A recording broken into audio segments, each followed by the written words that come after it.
सवाल, महात्मा गांधी दिसंबर 1931 में खाली हाथ भारत लौटे। A. London, B. Moscow, C. Washington, D. Tokyo.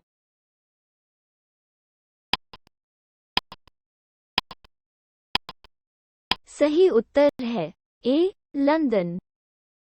सवाल, द्वितीय गोलमेज सम्मेलन किस मुद्दे पर असफल रहा? ए. सांप्रदायिक प्रतिनिधिमंडल, बी. डोमिनियन स्थिति प्रदान करना, सी. सत्तारूढ़ शक्ति के हस्तांतरण की तारीख, डी. सविनय अवज्ञा आंदोलन को स्थगित करना।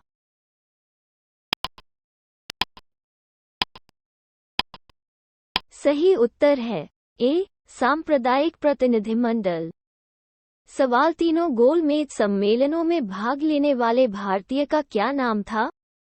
ए. बी.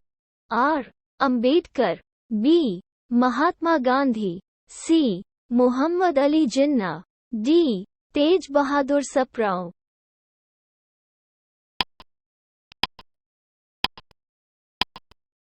सही उत्तर है ए. बी. आर. अंबेडकर।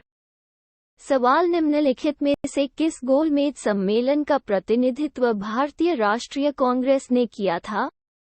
ए. पहला गोलमेज सम्मेलन, बी. दूसरा गोलमेज सम्मेलन, सी.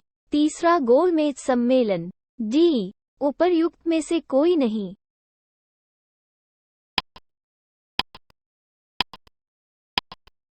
सही उत्तर है बी. दूसरा गोलमेज सम्मेलन। सवाल, 1932 में किस गोलमेज सम्मेलन का आयोजन हुआ था? पहला, बी. दूसरा, सी. तीसरा, डी. चौथा।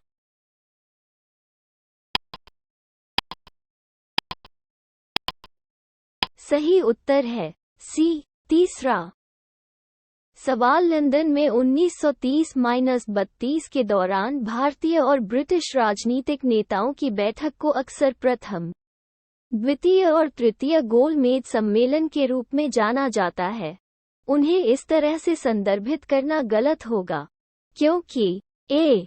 भारतीय राष्ट्रीय कांग्रेस ने उनमें से दो में भाग नहीं लिया, बी. सम्मेलन में भाग लेने वाली भारतीय राष्ट्रीय कांग्रेस के अलावा अन्य भारतीय दलों ने अनुभागीय हितों का प्रतिनिधित्व किया, न कि पूरे भारत का, सी. ब्रिटिश लेबर पार्टी ने सम्मेलन की कार्यवाही को पक्षपातपूर्ण बनाते हुए सम्मेलन से वापस ले लिया था, डी. ये 3 सत्रों में आयोजित एक सम्मेलन का उदाहरण था, न कि 3 अलग अलग सम्मेलनों का।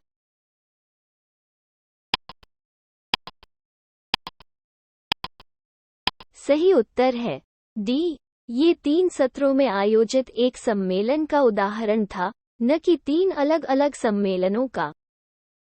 सवाल, निम्नलिखित में से किस नेता ने दूसरे गोलमेज सम्मेलन में भाग लिया?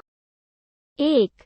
महात्मा गांधी, 2. सरोजिनी नायडू, 3. मदन मोहन मालवीय, 4. मौलाना आजाद। नीचे दिए गए कोड का प्रयोग कर सही उत्तर चुनिए।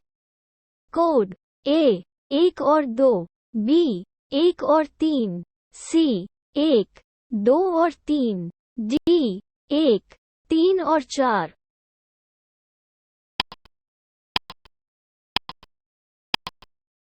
सही उत्तर है सी.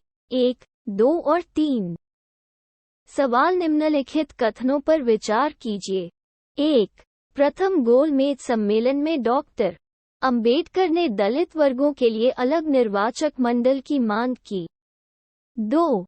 पूना पैक्ट में स्थानीय निकायों और सिविल सेवाओं में दलितों के प्रतिनिधित्व के लिए विशेष प्रावधान किए गए थे। 3. भारतीय राष्ट्रीय कांग्रेस ने तीसरे गोलमेज सम्मेलन में भाग नहीं लिया। ऊपर दिए गए कथनों में से कौन सा से सही है? ए. 1 और 2, बी. 2 और 3, सी. 1 और 3, डी.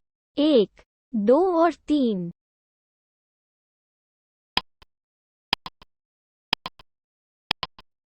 सही उत्तर है डी. 1, 2 और 3। सवाल, निम्नलिखित कथनों पर विचार कीजिए। दावा, ए. जवाहरलाल नेहरू ने दूसरे गोलमेज सम्मेलन 1932 में भारतीय राष्ट्रीय कांग्रेस का प्रतिनिधित्व किया. कारण आर. ये गांधी इरविन समझौते 1931 में निहित था कि भारतीय राष्ट्रीय कांग्रेस दूसरे गोलमेज सम्मेलन 1931 में भाग लेगी. नीचे दिए गए कूट से सही उत्तर चुनिए. ए. दोनों ए और आर सत्य है और आर ए का सही स्पष्टीकरण है. बी. दोनों ए और आर सत्य है लेकिन आर ए की सही व्याख्या नहीं है. सी. ए सच है लेकिन आर झूठ है.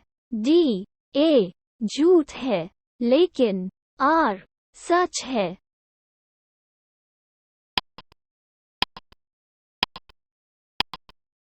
सही उत्तर है डी. ए झूठा है लेकिन आर सच है.